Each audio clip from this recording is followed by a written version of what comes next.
Hi, everybody. So excited to have you here for the SAUSD Arts Forward part of Artwalk. And we're so happy to feature our teacher and students from Century High School.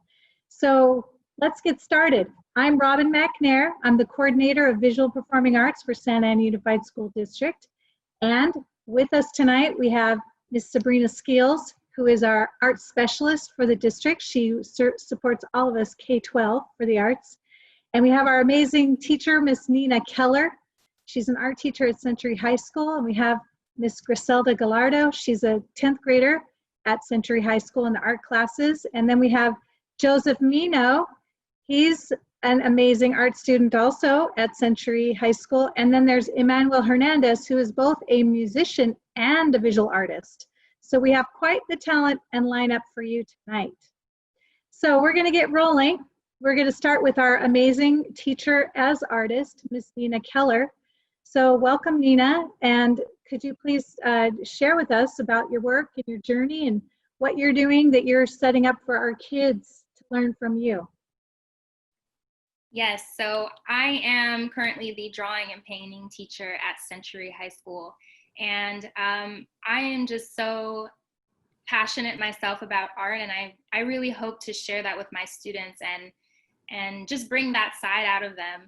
And I'm going to share a little video with you that kind of talks about my work and what I'm up to, and I hope you enjoy it. Thank you. Here we go.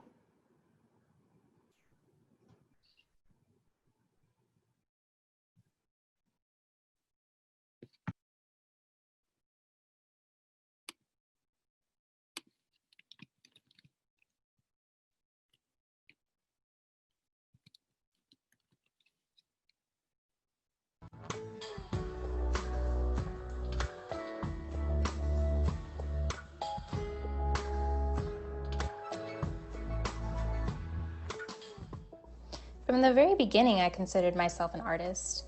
When I was little, I would draw on any paper I could get my hands on. And I remember getting in trouble for cutting up my mom's magazines and tearing out the pages for collages.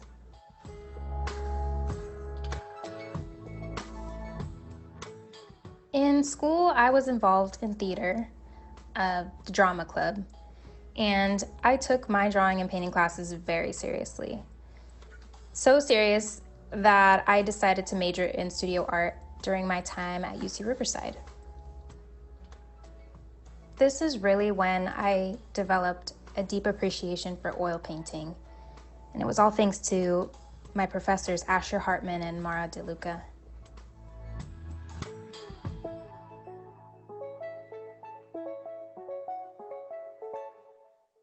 Around this time is when I fell in love with art history. I was drawn to the Western classical tradition of oil painting, but I craved subject matter that related more to my personal story as a female person of color. I'm really inspired by National Geographic and their depictions of cultures around the world. Also, artists like Frida Kahlo, Mickalene Thomas, Faith Ringgold, Carrie James Marshall. They've been really influential in my work. Another artist I'm inspired by is James Van Der Zee. He's a photographer best known for his portraits of Black New Yorkers during the Harlem Renaissance.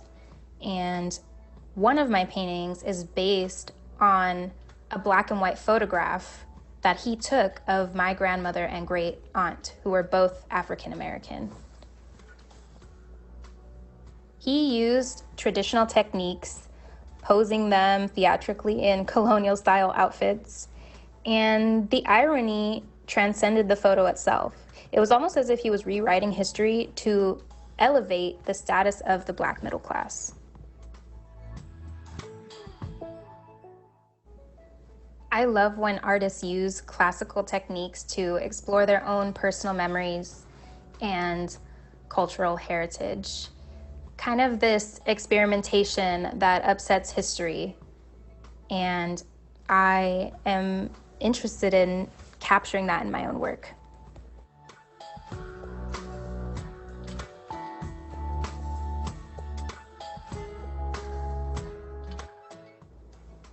I'm Nina Keller. Thanks for visiting me in the studio.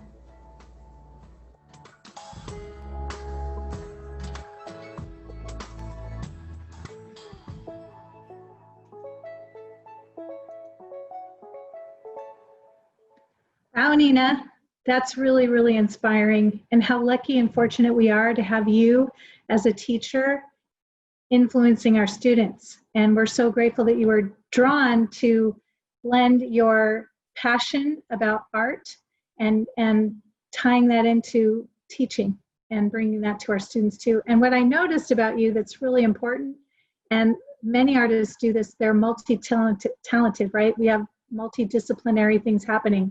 You brought your theater background into your art as well. So what a great inspiration you are to our students. We'd love to hear what made you decide to become a teacher. Well, I think growing up, I always wanted a teacher that I could talk to, I could express myself to, and I had a really tough time doing that just because it's hard to express ourselves. I mean, through art, I found my way of doing that, but I always wanted a teacher that I could be really close to. And so I kind of wanted to be that person. And I think there needs to be more representation in education of not only women, but people of color. And I think that is so important in education today. It's absolutely so important. And you know, what's really great is that you're bringing that lens and what you're doing to sort of disrupt the world and the way we see things as we always have, to help us see things as they are or rethink how we think about things through your art. I know you're doing that to inspire our students too. So I would love to hear from the students, and we have 3 amazing students. We mentioned their names earlier, but let's start talking to them about if you could set up what the project was that you had them involved in this summer and tell us all about that. And then we'll start hearing from them and how we can see your influence on them as well. Yes, so we had a summer enrichment class that started in June, and it was called Create at Home. And this class was really inspired by some of the social political events that were taking place earlier in the spring. So George Floyd, the Black Lives Matter movement. This really inspired me to do something that was going to make a difference and get students involved in a way that they felt comfortable, and it had to be student driven. So that's what inspired this class. And this was completely voluntary. So as we're all in quarantine, I really wanted students to do something that they felt proud of while they were at home. So that's what inspired the name of this. And of course, students could choose any social issue or political issue. They weren't solely limited to Black Lives Matter. And what they came up with really just completely blew me away and inspired me all over again. Right, and you had a whole bunch of students. How many students did you have in your summer enrichment class? Yeah, I had about 20 students, and these 3 were definitely the most consistent, always showing up, always being, and there's a difference between showing up and being present. I think that they were both, so that's why I wanted to highlight these 3 specifically. These 3 of our youth arts leaders, right? Our Santa Ana youth arts leaders. Also, you had a whole full show that was posted on social media, right? Under your name, Creative Hardest. So we had your, yeah. So anybody who's viewing this can go and follow you on social media, or follow SAUSD Arts on social media and find the whole show. What we're going to do is talk to each student. We're going to do 3 rounds where we're going to go around and you're going to set up each of the assignments and then interview each of the students to tell us about their project. So if we could start, let's start with the first project that you did. And these are students that we're going to be talking to. So what was the first project, Nina, that you got the students involved in? So our first project was to raise awareness about a social political issue to affect positive change. And I know this can sound so broad, and that is the whole point, is I want this to be student driven. I want students to choose something that's really meaningful to them and to take creative risks and see what happens. So it's a way of engaging in activism in a sense. Absolutely. So the first artist we're going to talk to is Joseph Mino. So Joseph, we have this project that's right here on the screen, if you will. Tell us about this. Do you have a title for it? I call it Out of This World. What's Out of This World? Yeah. Ooh, that sounds so interesting. And so tell us how that relates to what you were thinking about when Miss Nina gave you this assignment. Well, over the past few years, I've seen political issues all over the news, especially the internet. It's so tragic is that started could either be crying or scared. So Right. yeah. And tell us a little bit in detail, what are some of the symbols that you have created and embedded in your work and what do they represent? So the pink fist bump is a women's rights. The second icon from the top right is environmental crisis, and the middle of the artwork is a meaning of hope, that hopefully the whole thing's over, and the ticket booth with the fire in the background icon is voting rights, and stick figure, just sitting down crying is depression crisis. I know it's not a part of the is not a part of the political issues, but I've seen a lot of people just. Oh, absolutely. People are really struggling with mental health during the pandemic as well as physical health, right? It's Right. taken a toll on a lot of people. Yeah.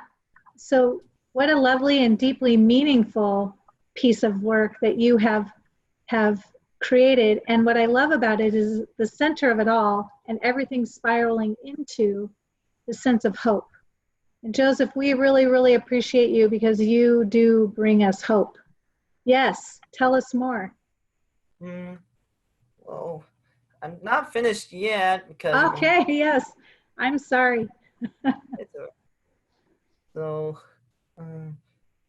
the sign with a brown hand fist bump, is Black Lives Matter, and the last, well, there's a couple more. Those people on the boat, orange boat. Yeah, there he is. I don't know how to pronounce it right, but it is how do I say it? Oh, refugee crisis. Oh, refugee crisis. Yeah. So the refugees that are trying to get here, yeah, or need asylum.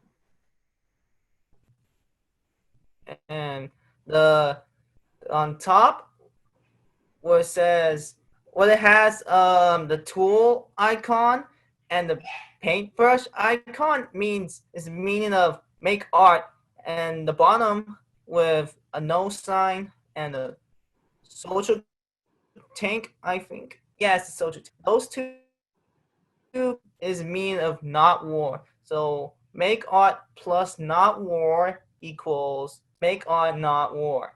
And yeah. Wow, what a great message of hope that you're carrying and helping us to use art to convey that it's going to bring healing to the world rather than the war that's happening. Would that be what you were trying to communicate? Yes. Yes. So what was the hardest part about creating this piece for you? Well, I think the hardest part is how to draw all of those political issues into one artwork. Yeah, absolutely. Ms. Keller, how did he do? A plus plus plus plus. Right? We don't even want to have to grade these kinds of things because any artist can express something and tell us lots of stories. And Joseph, this is an amazing story that you're telling us. Thank you so much. We appreciate it. How about Miss Griselda? She's next, right? Let's look at one of her pieces on this same assignment. So Griselda, tell us more about this work that you created. So I took inspiration from police brutality, and the one that got really a lot of media attention was George Floyd and the Minneapolis Police Department. And so I got my inspiration to do this artwork. And also this artwork is called Oath because these police officers take an oath before they go do police work and all that stuff. And they're all the drawings on there are connected because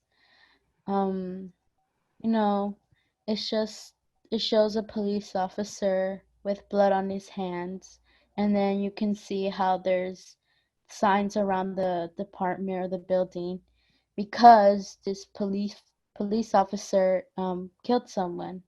And they say that they're here to protect, and they take this oath to protect. It's like basically uh signing like a contract so that you can help these people, but yet they don't.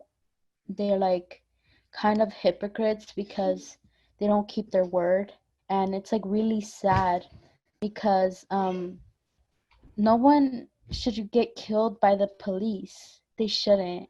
And the police shouldn't be killing people without reason, or it's like, yeah, without reason, like George Floyd. He wasn't doing anything wrong, yet they assumed for something, and then he died in the process, and they took away his right as a person.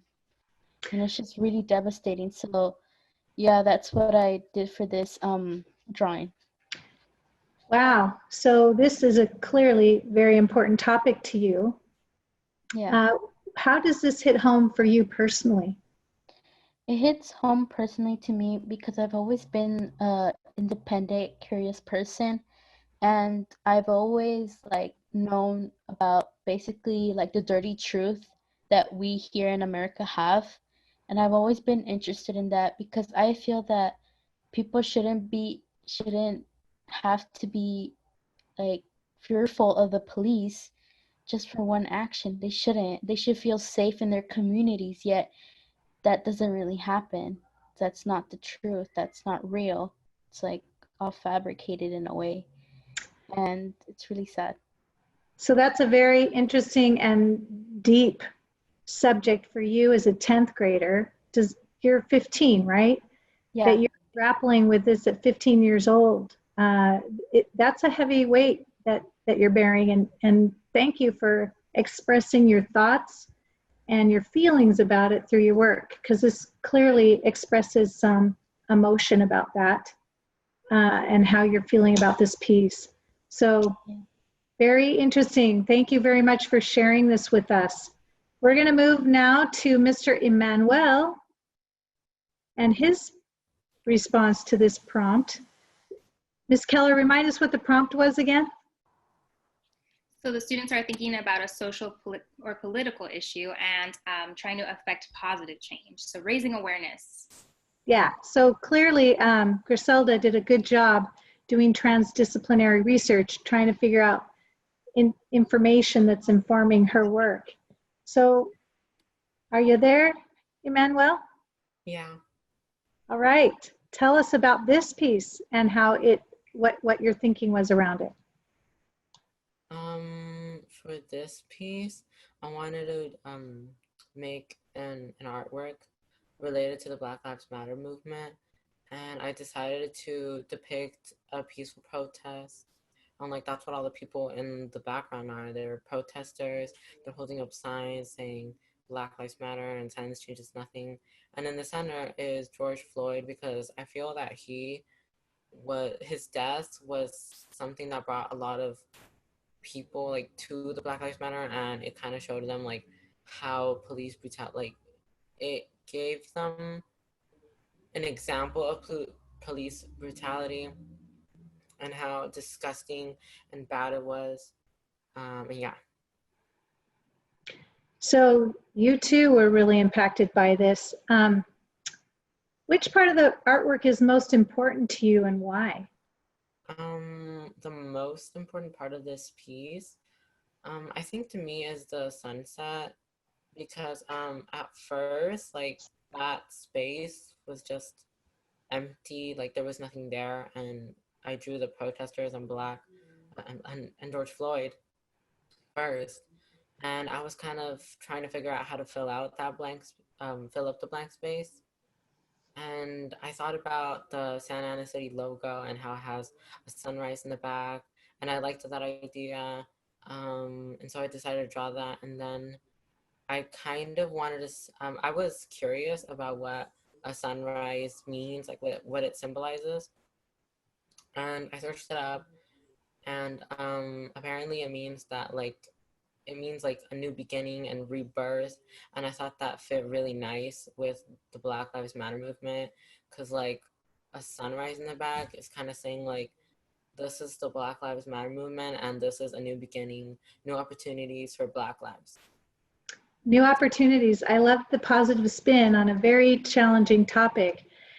Both you and Griselda mentioned that you are curious, and that led you to do some thinking and investigating. I love how you tied it to the city of Santa Ana and your roots here, and how you can bring that home to help affect positive change. All three of you, Joseph, Griselda, and Emmanuel, thank you so much. This was a great assignment. Let's move on to the next one. So Ms. Keller, will you set up the next project too?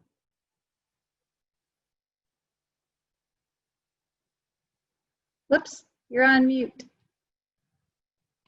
For the second project, students are creating a narrative about a social or political issue to affect positive change again, but this time they're creating a zine instead. And if you've never seen a zine, it's almost a little book made out of one single sheet of paper. It's just folded a bunch of times with a cut. And so they're to tell a story, which they're so good at. Right? These are great stories. I'm excited to see what they're going to show us. So we're going to come back to Joseph. Hey, Joseph, if you want to turn on your camera and unmute yourself, and we're going to look at your zine here. All right. So tell us a little bit about what you were creating in this story, who the main characters are. Well, there's only one main character, and I understand that it's not human. But And sometimes that's the best kind of character to have telling a story. So what's the video showing you reading the story? And how this all folds up into a booklet. What you have mapped out on the left side of the screen is the booklet that you're showing us on the right side of the screen, how it folds into a little booklet that you can read. Like, so you're saying that how did I create a book with just one paper? Well, you're showing us by, it's all unfolded on the side and then you folded it up. But we really want to hear about your character, your main character. Tell us about him. Oh, all right. So it's about this character named DTSA, which is I know it's not human, but I'll explain that later. So it's about him, which he's him actually. He's ready to watch some TV, but the news popped out and paid attention to. So which drives him crazy because it reminds him of all those political issues that he's seen over the years. So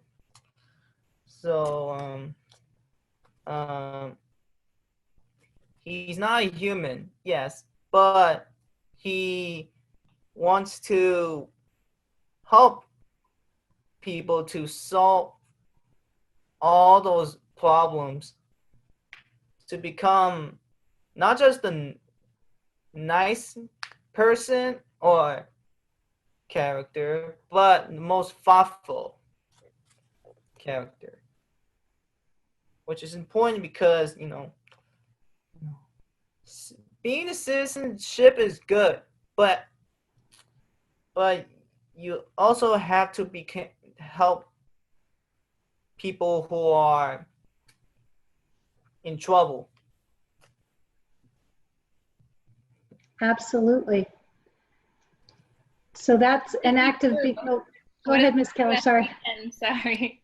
The end is the best. You have to share the end of the story. Wait, do I explain the end? Of course. You can't start a story and not finish it. Oh, right. Okay, so this page right here is that he's not a human, but he wants to be thoughtful, and the cover here says this is about what is social political issues means. There's ways to fight it, but it might not happen soon. I'm not saying that it won't happen forever, but maybe time will tell when the issues will be over. But how do I say this? I'm not done yet, but I was gonna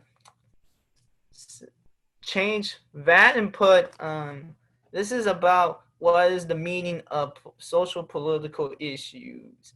There are still ways to solve those problems, but how do I say this? Hey, Joseph, didn't you say that your character would be that if he couldn't solve the problem right away, he would never stop trying to solve the problem? Is that what you were saying? He's never going to stop trying, right? You still try. Yeah, and what I love about that in your story is that idea of perseverance and grit, not to let what you think is a failure or something getting you down because you didn't get the answers that you wanted or the solutions yet, but you keep on trying. That's a great story. But I'm not finished yet. Okay. So yeah, at the cover, I was gonna change it and put this is about what's the meaning of social political issues. There's still ways to fight it, but it won't happen anytime soon. I'm not saying that all is lost in terms of thinking of a solution, but it's just those issues are so strong that that the solutions won't stop all that. So, but still, there's ways to solve all those problems, but only time will tell.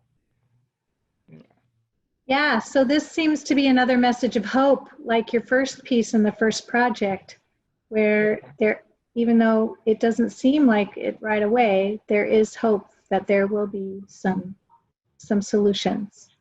But time will tell. Time will tell. You are so right. Which is and they may not be anything we know right now, right? Right. Excellent. Thank you, Joseph. This is a beautiful zine. Very well done. We're going to move on to Griselda's zine, and let's hear about what she created.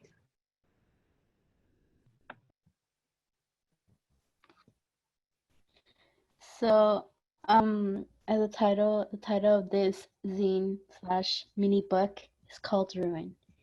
The reason why I chose the title was because throughout the story, it's gonna talk about human trafficking, um, just overall human trafficking. I know there's other categories, but I'm gonna put them all in one. So, so in each page, it's basically this girl. We don't know her name. We don't know her because I wanted her identity to be unknown because some people who go through human trafficking, you don't know who they are, either because they want their lives to be private because like they don't want to go through the trauma if they did escape from human trafficking, or you don't know them because it's underground and you'll never see them because some of them don't ever get out of human trafficking because it's so discreet.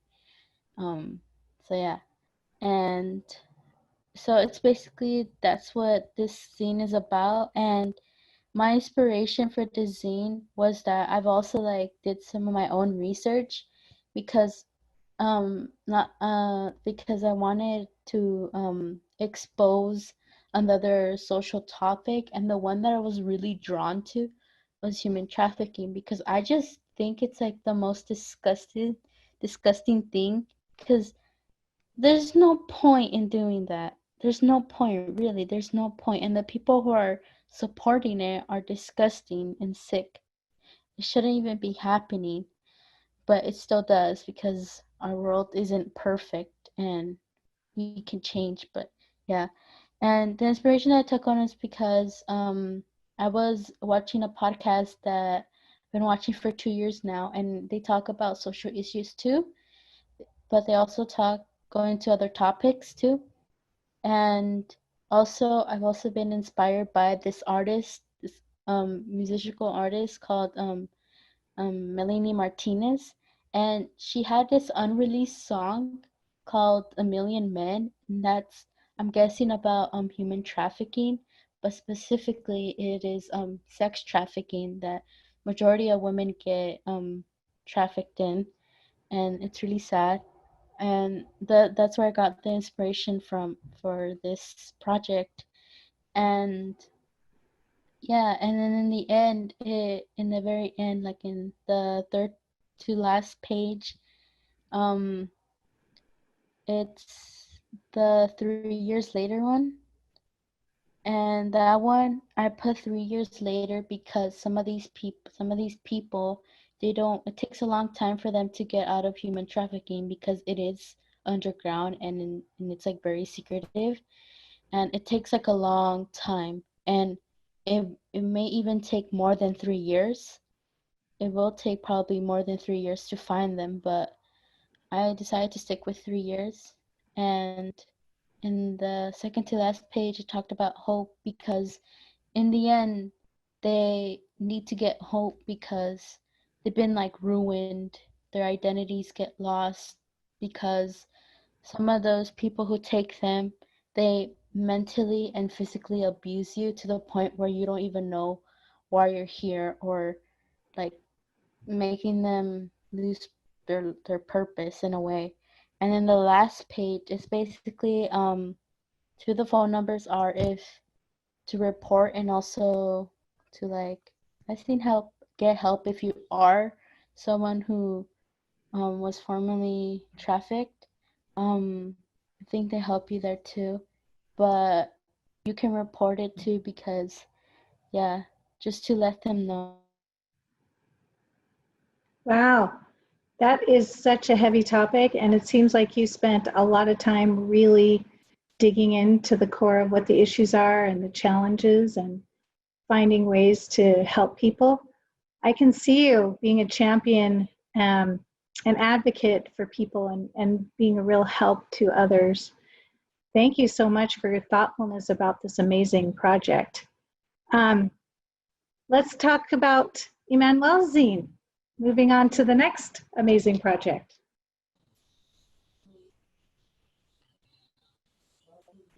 Oh, do I go? So it's yours, Manuel. Tell us about this one. Oh, okay. So this zine surrounded the Black Lives Matter movement too. And the cover is, it has the Black Lives Matter fist in the center. And the back cover is kind of like an extension of the front cover. So like they kind of like connect. On the first page, it says, it started with death being the teeth of the skull. And this page kind of talks about George Floyd's death. And like it started with, like, by that, I mean that like George Floyd's death brought more attention to the Black Lives Matter. The next page says, information spread quickly, which means like more people started to talk about it on social media. The third page says we took to the streets. This means, like I was talking about, the protesters that started peacefully protesting. The fourth page says, and they don't listen. They being the people who, the people like Donald Trump and some people in the government and the people that choose to be ignorant about police brutality. The fifth page says, but we'll work together until we're heard, meaning if we keep protesting, eventually more people will start to see that police brutality is wrong and that it should not be a thing. So yeah.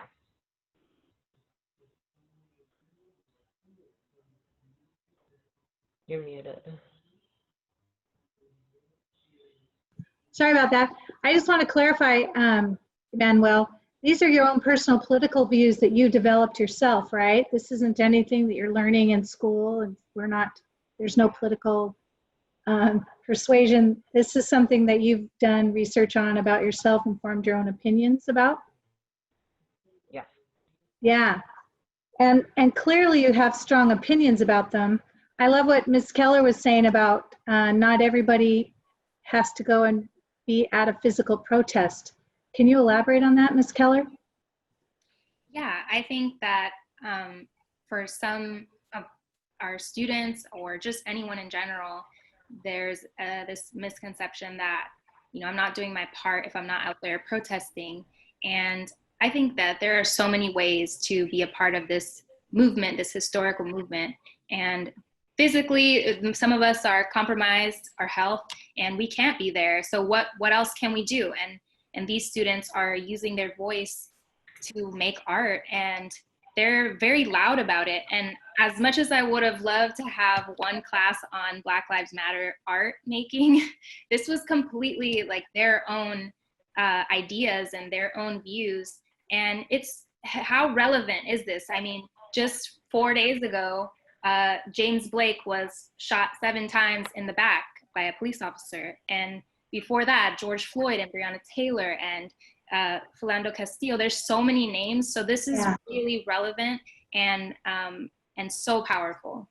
Yeah, it gives me chills thinking about our youth having these voices, and thank you to teachers like you. And it's my job, Sabrina's job, it's our job to help elevate our young artists to have a voice and to be able to share their voice and their viewpoints through their art.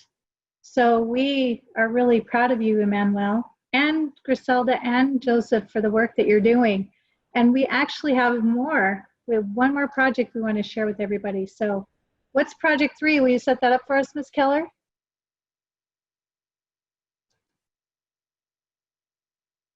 Whoop.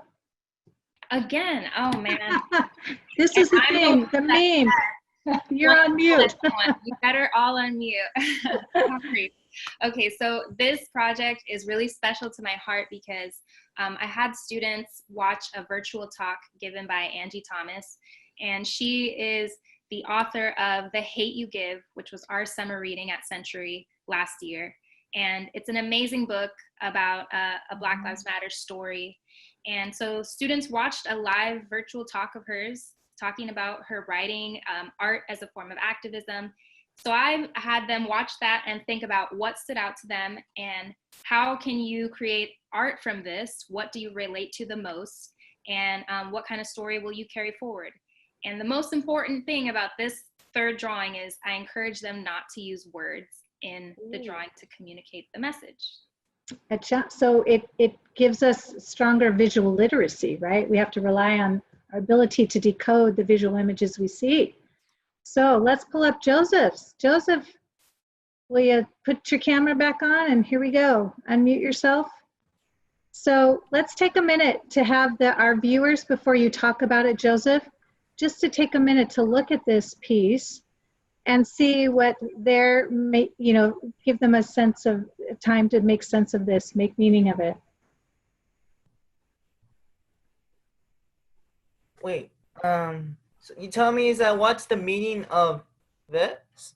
Yeah, tell us about it. So the audience has been looking at it. They're using their visual skills to decode what they think this means. Now you tell us what your intent was behind it. Is that you in the picture? Says you can tell, yes. It's a great depiction of you. So tell us, what are you doing in there? It looks like you're thinking about something really deeply. So name this character whatever you want, but I'm just gonna say main character. So Got it. the main character is, oh, sorry. I thought you were saying something. But anywho, this main character remembers of how bad the political issues is growing. But he could change all that by just thinking of a solution and solve all those problems. But it's challenging at the same time, because just like the book, but it's different. The issues are strong, that those solutions not going to help it at all. So How does the image of the main character tie to the background? So he's thinking about how to find a solution to solve all those problems. But however, some of those solutions won't help at all. So, but he's not giving up. I just keep trying, thinking of a solution by just keeping it a secret. But if he's ready to solve all those problems, then he's ready to solve them. So that's how the background that you see in the artwork and the thinking character connects into one artwork or image or portfolio. But the main thing that you were illustrating is we need change, right? That's what you're communicating. What a thoughtful piece, and your attention to detail. It's not only technically great, it definitely communicates a feeling and one of positivity, despite some of the challenging things that are facing us in our world today.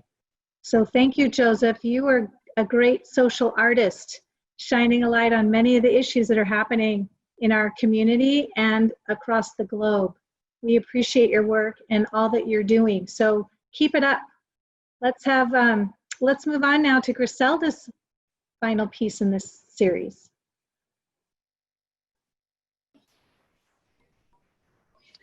Okay, so the title of this art piece is called The Talk.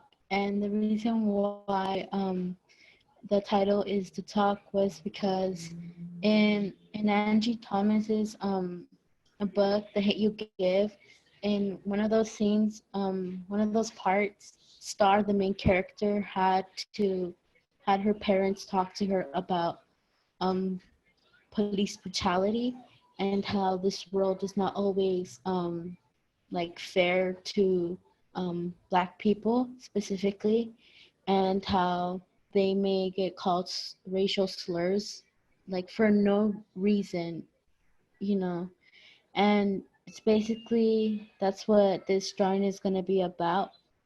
And so the coloring of the drawing is like like child colors, or like playful colors, like because they're bright, because because of the kid.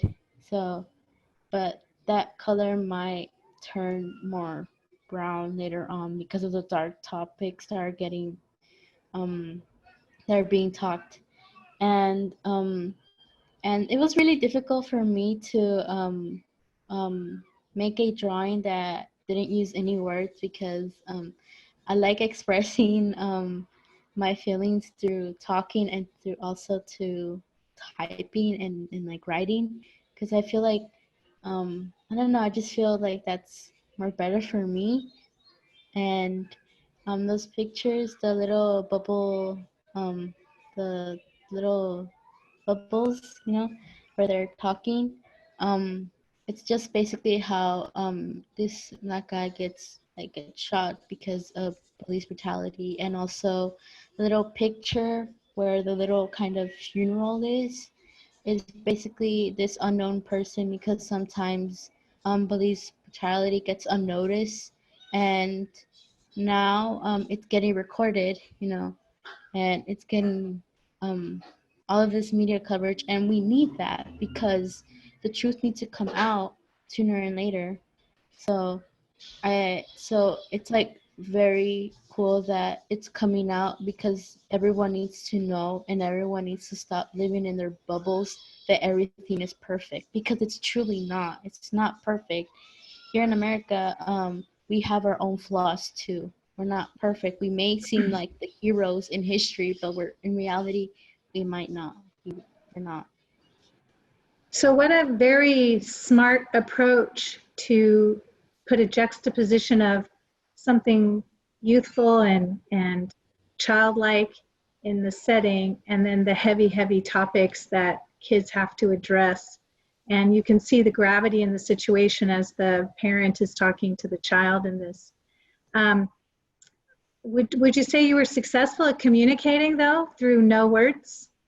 I think I was, because throughout this process, through Artwalk or the summer enrichment, um, I had to get used to using pictures of people and like coloring all of that stuff. So I was getting used to it, but it was still kind of difficult for me because I was like transitioning to something new.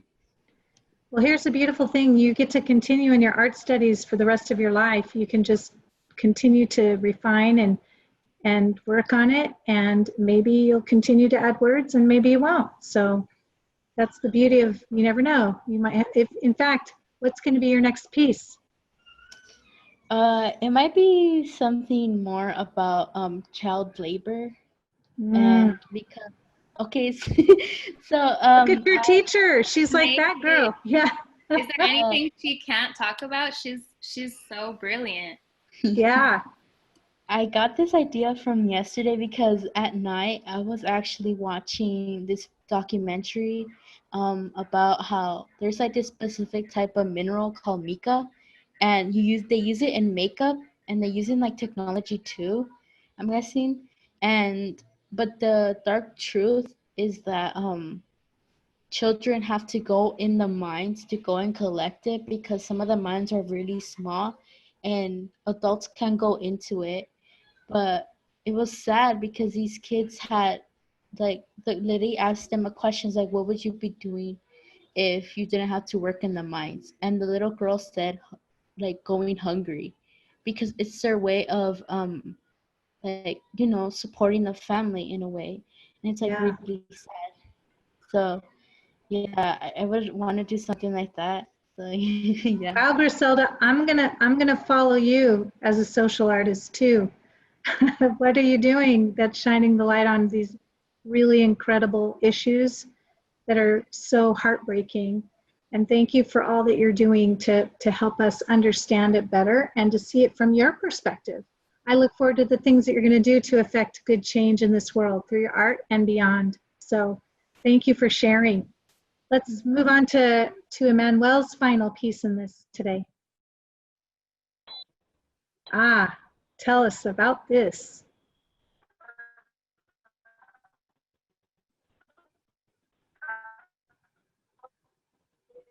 Emmanuel? We're having a little bit of technical glitch.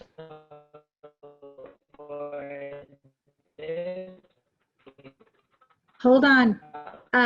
Is there a way for you to move a little bit? Because we can't hear you.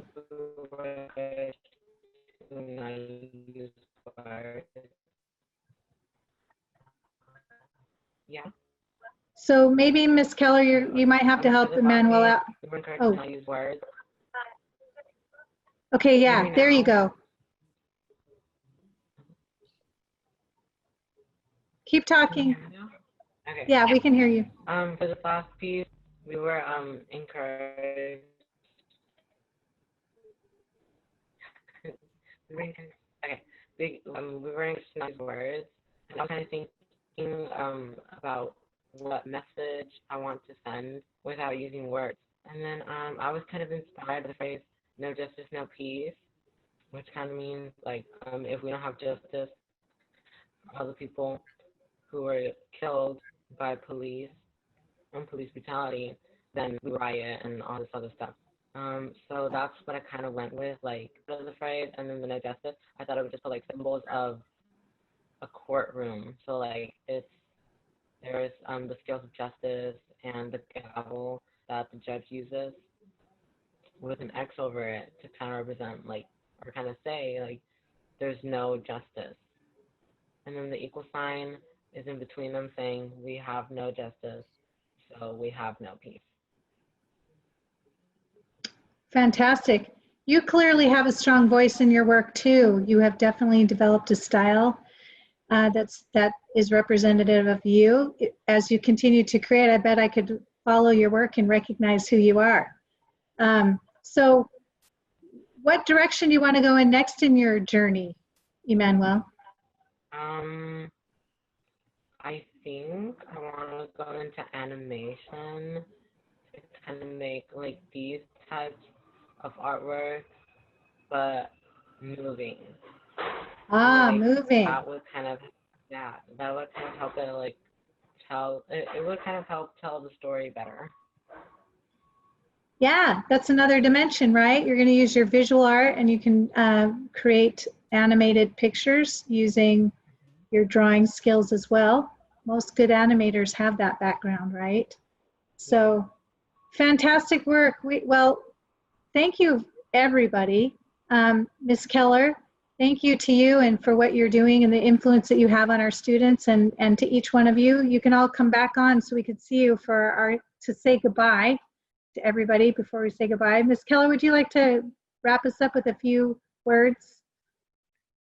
Yes, I just want to point out to all of our viewers, this was a 3-week, very short 3-week process that our summer enrichment class was. And these students, they progressed so much in just that short amount of time. And they are just an example of our kids in SAUSD and how our kids find solutions and they never stop trying, and they are champions and they work so hard in everything they do. And I'm just really proud. I'm a little biased because I love SAUSD, but I'm really proud to be teaching in this district, and I'm proud to have an opportunity to work with students like this because they make the job just amazing and they inspire us all. So thank you. Absolutely. Oh, of course. And our community loves you. And what we love about being part of Artwalk is that this is our junior pipeline into the arts community. We have a very arts-rich city in Santa Ana. We have amazing artists there who I know are fascinated by our kids, just looking at you guys here. And they love to nurture and support us as well. So we are very connected and we're very grateful. And we do encourage all of you to follow us on our social media. You can see it here. We're on Twitter, Facebook, and Instagram at SAUSD Arts. We appreciate your support. We also have a YouTube channel, and we really are thankful to Sabrina, who did all the tech and made everything possible to go smoothly on this recording. So thank you very much for being here. And we thank you. We hope you enjoyed this time, and we look forward to the next time we can share more of our amazing teachers and students. And Nina is an amazing artist as well. So thanks, everybody. Have a really great night. Enjoy the rest of your weekend.